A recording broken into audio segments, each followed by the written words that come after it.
Let's start our seventh session on functional analysis. In this session, we will be discussing Minkowski's inequality, mainly Minkowski inequality in sequence spaces.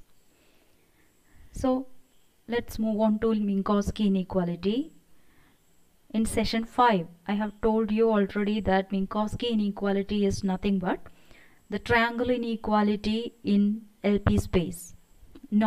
Triangle inequality of norm P. So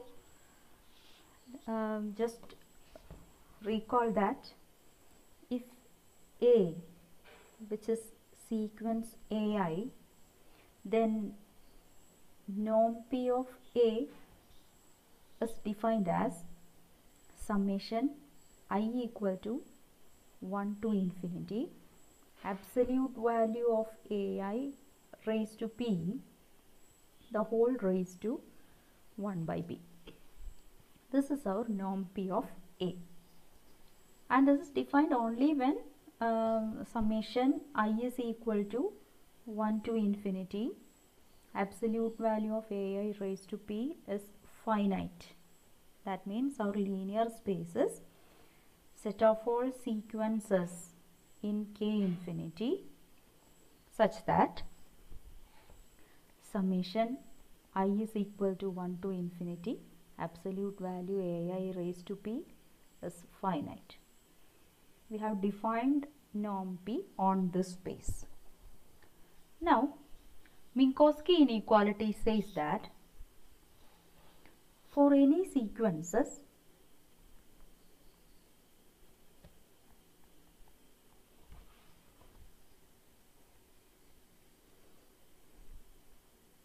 sequence AI and sequence BI of scalars, norm P of A plus B is less than or equal to norm P of A plus norm P of B. This is what we have to prove, and we will use Holder's inequality to prove this result. Anyway, first I will be taking P is equal to 1. Then this Minkowski inequality is stated for all P satisfying 1 less than or equal to P less than or equal to infinity. Okay. Now, if P is equal to 1, then what will be norm P? It is nothing but summation I is equal to 1 to infinity mod AI. Okay, then modulus of AI plus BI is less than or equal to mod AI plus mod BI, triangle inequality of for absolute value function.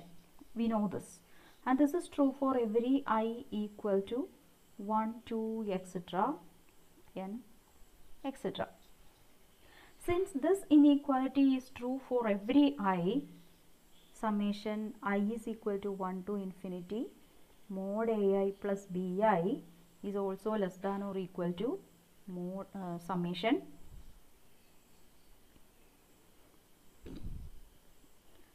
I is equal to 1 to infinity mod AI plus mod BI, and we can distribute the summation symbol to both terms so that this is same as summation I is equal to 1 to infinity mod AI plus summation I is equal to 1 to infinity mod BI, which is norm 1 of A plus B less than or equal to norm 1 of A plus norm 1 of B. So, if P is equal to 1, then Minkowski inequality follows from the triangle inequality for absolute value function. Now, I am taking P not equal to 1, that is P is greater than 1. Okay. Or we take 1 less than p less than infinity. So that norm p of a plus b, which is same as summation over k, I will write sequence A as sequence AK and B as sequence BK. So that norm P of A plus B is equal to summation over K modulus of AK plus BK raised to P the whole raised to 1 by P. So I am taking to the power P on LHS so that I can avoid the raised to 1 by P here in the RHS. So I can write this as summation over K absolute value of AK plus BK to the power P minus 1 product with absolute value of AK plus BK. Now to this modulus absolute value function I can apply triangle inequality for absolute value function, so that I will get this is less than or equal to summation over K absolute value of AK plus BK raised to P minus 1 product with absolute value of AK plus absolute value of BK. Now I can split this summation into two summations, like summation over K absolute value of AK plus BK to the power P minus 1 times absolute value of AK plus summation over K absolute value of AK plus BK to the power P minus 1 times absolute value of BK. Okay, now I am taking Q as 1 by P plus 1 by Q is equal to 1, means Q is the exponent conjugate of P.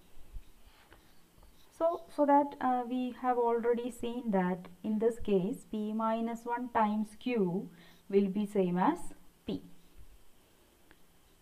Now what we are going to do is we will apply Holder's inequality to both summations in this step. To both summations in this step we will use Holder's inequality. So this one and this one, we will do it separately. So what's our first term? Summation over K absolute value of AK plus BK to the power P minus 1 times mod AK. So take I will take this thing, this mod AK as AI and absolute value of AK plus BK to the power P minus 1 as BI. This is my BI and this is my AI.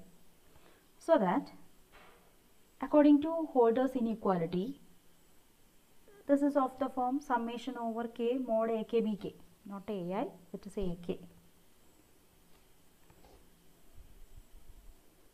BK and AK. Okay. Now by Holder's inequality we get this is less than or equal to summation over K absolute value of AK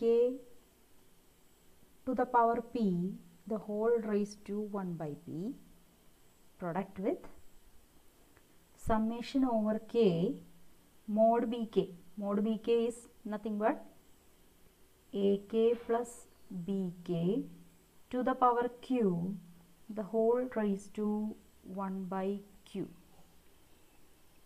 Oh, here one thing is here our BK is mod AK plus BK to the power P minus 1. So to the power P minus 1 times Q the whole raised to 1 by q. Now what is this? This is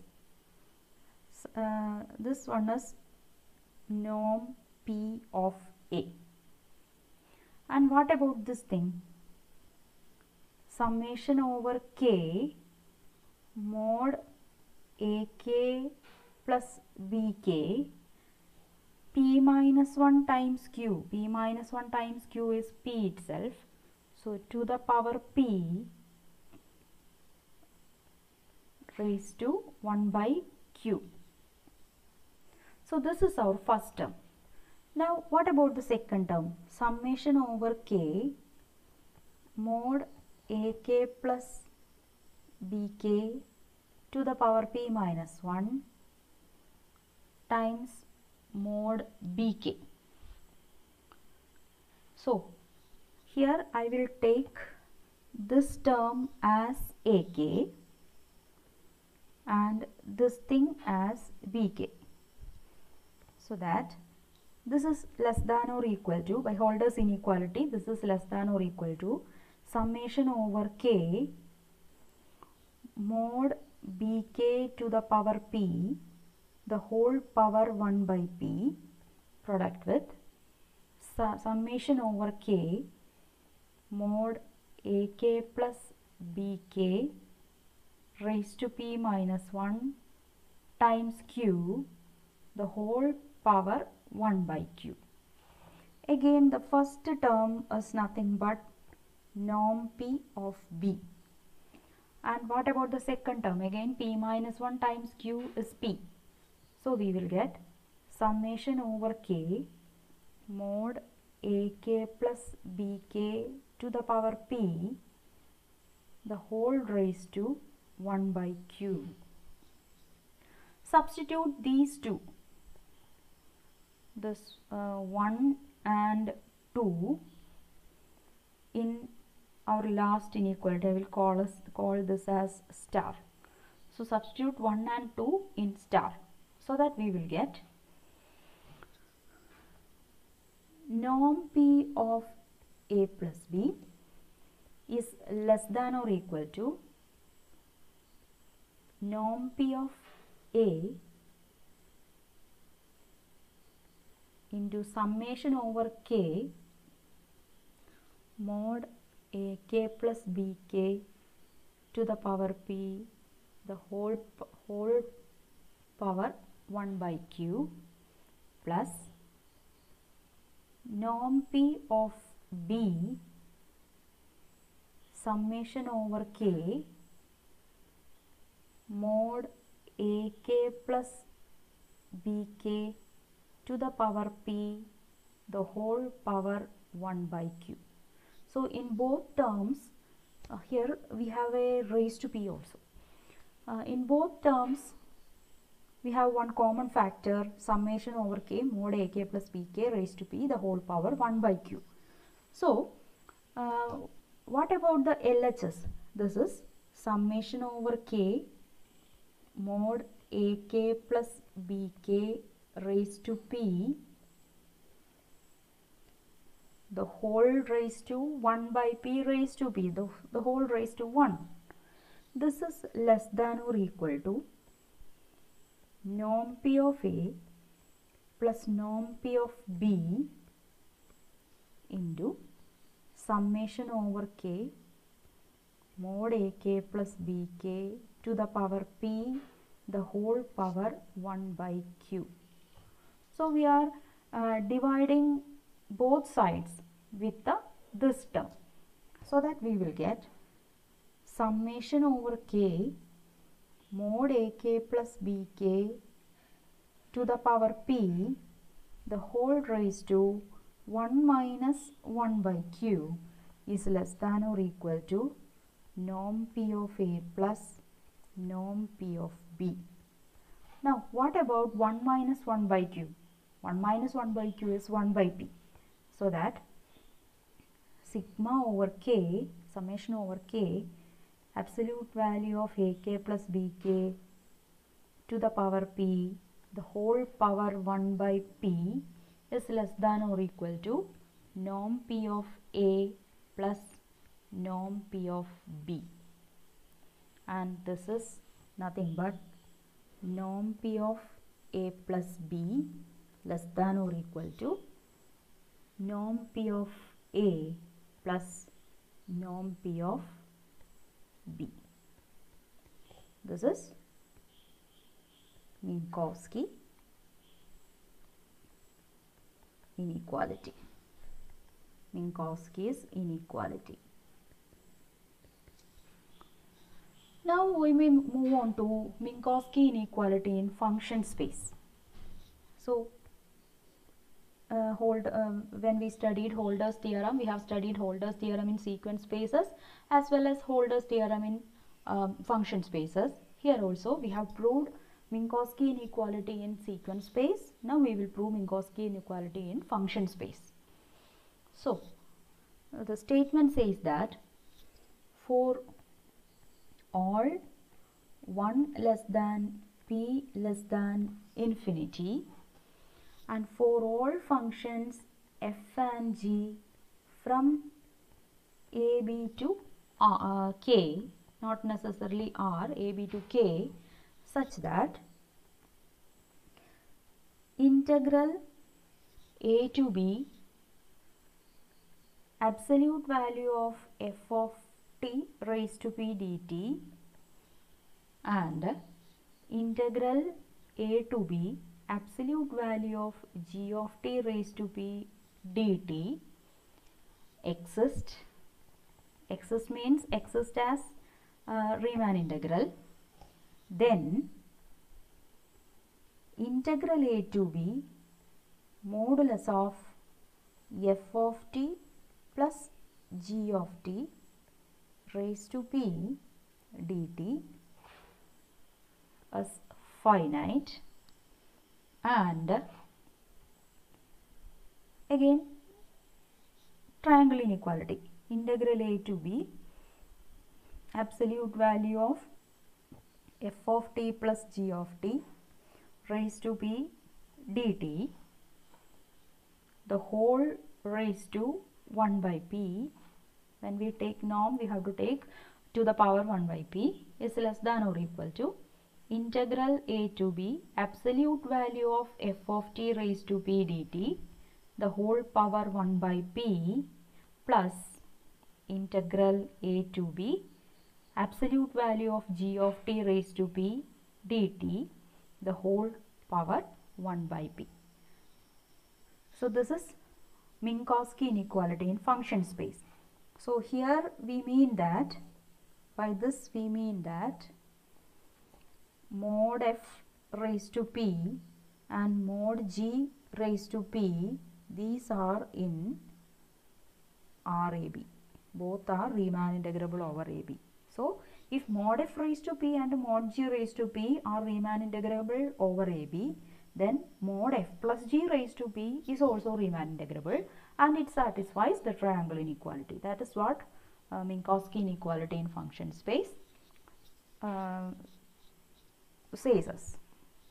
Now to prove this result, as in the proof of Holder's theorem for function spaces, first we will take a partition a equal to x naught less than x1 less than x2 less than etc less than xn equal to b.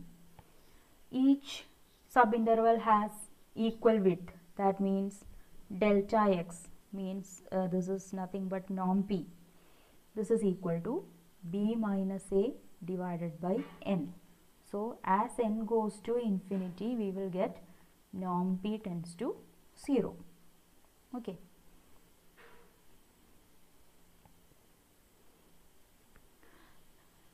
Then I will be taking the tag as xi, the tag of the interval xi minus 1 xi as xi. Now I will be taking, what about Riemann sum of mod f plus g raised to p corresponding to this tagged partition. So this is equal to summation I is equal to 1 to n absolute value of f of xi plus g of xi to the power p times delta x, means length of the interval. Okay, so I am taking to the power 1 by p on both sides. Now, by Minkowski inequality in function spaces, I can say that this is less than or equal to the term inside the bracket is less than or equal to summation over I equal to 1 to n mod f of xi to the power p delta x power 1 by p plus summation I is equal to 1 to n absolute value of g of xi to the power p delta x the whole power 1 by p. Okay, and in the first term, the term inside the bracket is s mod f raised to p dot, and we have to the power 1 by p here, plus s mod g raised to p corresponding to the tagged partition p dot to the power 1 by p, Riemann sum of mod f raised to p and Riemann sum of mod g raised to p. Okay, now what we got is Riemann sum of absolute value of f plus g to the power p is less than or equal to the whole power 1 by p is here. Riemann sum of mod f raised to p to the power 1 by p plus Riemann sum of mod g raised to p to the power 1 by p. This is what we have. Now take n goes to infinity. As n goes to infinity, we know that norm of p goes to 0. In that case, Riemann sum will go to the integral value, because we have given that both these are integrable. Since both of these are integrable, mod f plus g raised to p must be integrable, because the Riemann sum corresponding to mod f plus g raised to p is less than these two sums. So that we will get integral of mod f plus g raised to p, integral from a to integral a to b, mod f plus g raised to p is less than or equal to the whole raised to 1 by p is less than or equal to integral a to b mod f raised to p the whole power 1 by p plus integral a to b mod g power p the whole power 1 by p. If we write in detail, we get integral a to b modulus of f of t plus g of t to the power p dt the whole power 1 by p is less than or equal to integral a to b modulus of f of t raised to p dt the whole power 1 by p plus integral a to b modulus of g of t raised to p dt the whole power 1 by p. This is Minkowski inequality in function space. Okay, by this theorem we are concluding our second section, linear spaces, and we will be move on to the topological and geometrical notions in a normed linear space in our next session. So study well. All the best.